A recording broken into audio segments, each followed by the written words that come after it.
Assalamualaikum warahmatullahi wabarakatuh.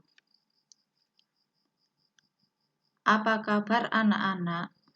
Semoga hari ini kita sehat semuanya. Kita bertemu kembali di materi 2 bab 1, kedudukan dan fungsi Pancasila.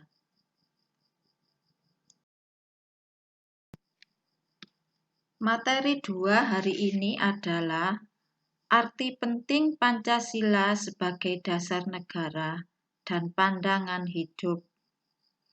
Minggu kemarin kita sudah belajar makna Pancasila sebagai dasar negara dan pandangan hidup. Mari kita mengingat kembali makna Pancasila sebagai dasar negara. Pancasila sebagai dasar negara dijadikan dasar dalam penyelenggaraan negara.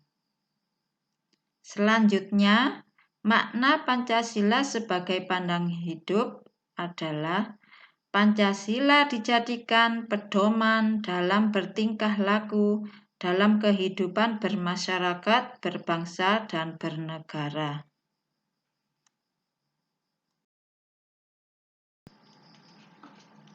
Sila-sila dalam Pancasila merupakan rangkaian kesatuan yang bulat, sehingga tidak bisa dipisah-pisahkan satu sama lain. Adapun ketentuan-ketentuan yang menunjukkan fungsi dari masing-masing sila, Pancasila adalah 1. Membentuk identitas dan jati diri bangsa. Artinya, Indonesia diharapkan mampu untuk membentuk identitas bangsa dan jati diri bangsa agar tidak mudah terbawa arus budaya asing. Yang kedua, fungsi sila-sila dalam Pancasila adalah mengatasi berbagai pertentangan dan ketegangan sosial. Fungsi sila dalam Pancasila yang ketiga adalah memberikan arah, tujuan, dan menjadi pendorong dalam upaya pencapaian tujuan bangsa. Fungsi sila-sila dalam Pancasila yang keempat adalah pedoman untuk memecahkan berbagai masalah berbangsa dan bernegara, mulai dari masalah politik, ekonomi, sosial budaya, hingga pertahanan dan keamanan. Fungsi yang kelima adalah sarana pemersatu bangsa dan negara, dengan semboyan dalam lambang negara yaitu Bhinneka Tunggal Ika. Mari kita lanjutkan materinya tentang isi butir Pancasila. P4 singkatan dari Pedoman Penghayatan dan Pengamalan Pancasila atau dinamakan Eka Prasetya Pancakarsa dalam bahasa Sanskerta.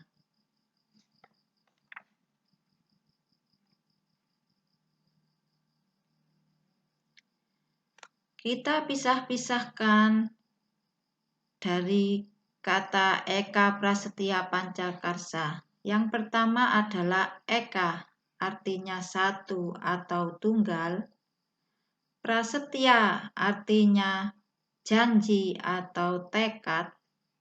Panca artinya 5. Karsa artinya kehendak yang kuat. Jadi, kata Eka Prasetya Pancakarsa adalah tekad yang tunggal untuk melaksanakan 5 kehendak dalam kelima sila dalam Pancasila.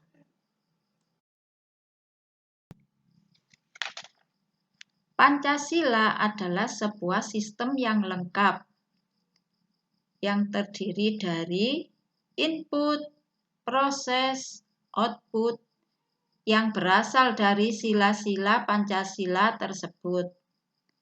Inputnya adalah sila 1 yang berbunyi ketuhanan yang Maha Esa. Karena proses ketuhanan adalah wilayah agama untuk seluruh kehidupan manusia, lahir batin dunia akhirat.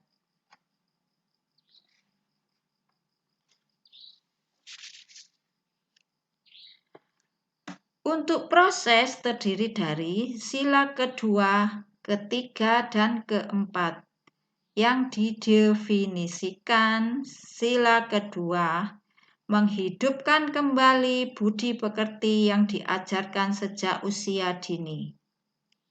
Sila ketiga mengantisipasi kemungkinan perpecahan sampai ke level dalam. Sila keempat, kegiatan yang menjaga dan meningkatkan level demokrasi kerakyatan di negara ini. Pada intinya, keseluruhan dari proses ini adalah teamwork, bekerja sama mencapai tujuan. Dan yang terakhir adalah output, yang berasal dari sila kelima, keadilan sosial bagi seluruh rakyat Indonesia.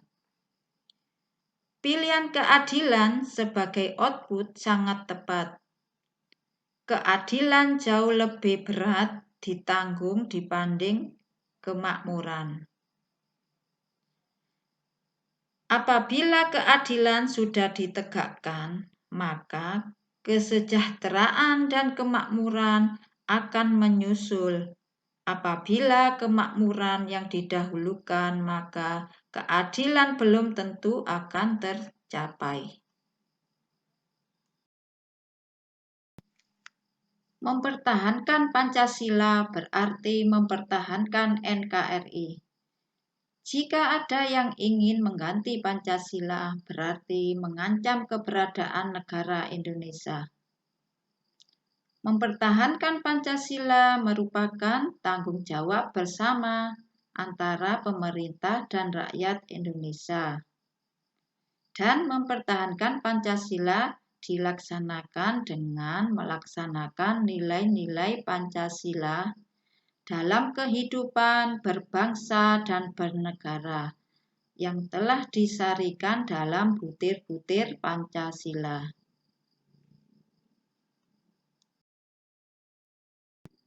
Mari anak-anak kita pelajari isi butir pengamalan Pancasila sila pertama, ketuhanan yang Maha Esa. Butir pertama, bangsa Indonesia menyatakan kepercayaan dan ketakwaannya terhadap Tuhan Yang Maha Esa. Butir yang kedua, manusia Indonesia percaya dan takwa terhadap Tuhan Yang Maha Esa, sesuai dengan agama dan kepercayaannya masing-masing, menurut dasar kemanusiaan yang adil dan beradab. Kita lanjutkan sila kedua, kemanusiaan yang adil dan beradab. Isi butir pengamalan Pancasila sila kedua antara lain mengembangkan sikap saling mencintai sesama manusia, mengembangkan sikap saling tenggang rasa dan tepa selera, mengembangkan sikap tidak semena-mena terhadap orang lain. Untuk butir yang selanjutnya, anak-anak bisa melihat di bukunya masing-masing. Kita lanjutkan sila ketiga, Persatuan Indonesia. Isi butir Pancasila sila ketiga, butir pertama, mampu menempatkan persatuan, kesatuan, serta kepentingan dan keselamatan bangsa dan negara sebagai kepentingan bersama di atas kepentingan pribadi dan golongan. Butir kedua, sanggup dan rela berkorban untuk kepentingan negara dan bangsa apabila diperlukan. Kita lanjutkan ke sila keempat, yaitu kerakyatan yang dipimpin oleh hikmat kebijaksanaan dalam permusyawaratan perwakilan. Isi butir yang pertama yaitu sebagai warga negara dan warga masyarakat, setiap manusia Indonesia mempunyai kedudukan, hak, dan kewajiban yang sama. Butir yang kedua, tidak boleh memaksakan kehendak kepada orang lain. Butir yang ketiga, mengutamakan musyawarah dalam mengambil keputusan untuk kepentingan bersama. Kita lanjutkan sila kelima, keadilan sosial bagi seluruh rakyat Indonesia. Isi butir pengamalannya yang pertama adalah mengembangkan perbuatan yang luhur, yang mencerminkan sikap dan suasana kekeluargaan dan kegotong royongan. Butir kedua, mengembangkan sikap adil terhadap sesama. Butir yang ketiga, menjaga keseimbangan antara hak dan kewajiban. Butir yang keempat, menghormati hak orang lain. Untuk butir-butir yang selanjutnya dalam sila Pancasila, anak-anak kamu lanjutkan sendiri di bukumu masing-masing. Nah, anak-anak sudah pahamkah kalian? Mari kita lanjutkan materinya. Mari kita lanjutkan materinya tentang membiasakan perilaku sesuai dengan nilai-nilai Pancasila.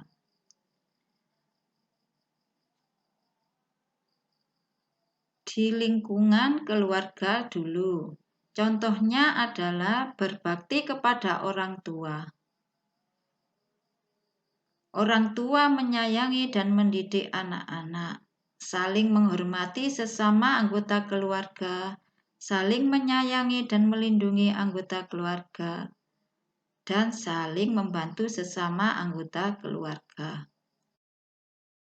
Kita lanjutkan contoh membiasakan diri berperilaku sesuai dengan nilai-nilai Pancasila di lingkungan sekolah. Contohnya, menghormati teman yang berbeda agama, menjalankan perintah agama masing-masing, melakukan kewajiban sebagai seorang siswa, dan menolong teman yang kesulitan belajar. Kita lanjutkan membiasakan diri berperilaku sesuai dengan nilai-nilai Pancasila di lingkungan masyarakat. Contohnya, mengedepankan musyawarah ketika mengambil setiap keputusan yang menyangkut kepentingan masyarakat. Dengan demikian, keputusan yang dihasilkan berdampak baik bagi semua pihak. Contohnya lagi, mendorong sikap kekeluargaan melalui berbagai kegiatan seperti gotong royong, membantu tetangga yang tertimpa musibah. Kita lanjut membiasakan diri berperilaku sesuai dengan nilai-nilai Pancasila di lingkungan berbangsa dan bernegara.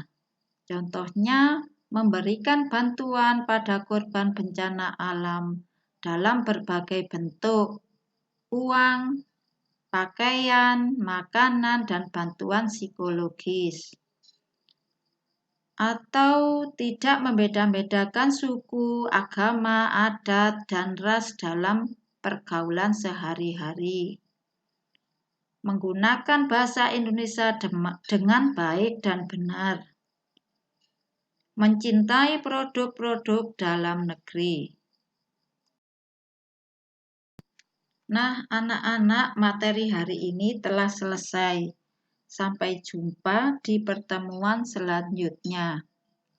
Semoga Anda sukses dan bertemu kembali materi yang lain. Wassalamualaikum warahmatullahi wabarakatuh.